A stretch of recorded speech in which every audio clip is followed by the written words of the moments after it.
બધાય સંતો આશીર્વાદ આપે છે, પણ આશીર્વાદ તો ખરેખર તો આ સંતો જે અત્યારે આપી રહ્યા છે એ બરોબર છે, પણ ખરેખર આશીર્વાદ એટલે કે હકારામ મહારાજ એમની માથે તુલસી મહારાજના આશીર્વાદ આવ્યા અને એમની પાસેથી ભરતભાઈ પાસે આવ્યા આશીર્વાદ, તો આ ગામને પવિત્ર કરે એવો એમને આશીર્વાદ આવ્યા છે. આ સંતો ભક્તોને તેડાવી અને મહાયજ્ઞ કર્યો છે, દિવ્ય યજ્ઞ, તો બહુ સારું કહેવાય. કારણ કે સંતો તો આવું કાર્ય કરવું એ બહુ મુશ્કેલ વાળું છે, પણ આ તો ગુરુ કૃપા થાય તો આ કાર્ય થઈ શકે છે. એમ આ સંતો બધા ભેગા કર્યા, આ સંતોને તેડાય, આ મહાપુરુષો છે.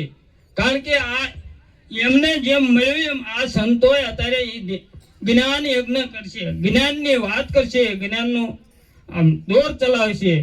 જેને જેને હમણાં વાત કરી કે માછલી જો દરિયાની અંદર હોય પણ સોયથી નક્ષત્ર વરે, એવી રીતે જો આપણે બધા જાગૃત થાઈશું સામે બેઠા તો આ સંતો ખરેખર ના વરાવવાના છે. બોલો સદગુરુ.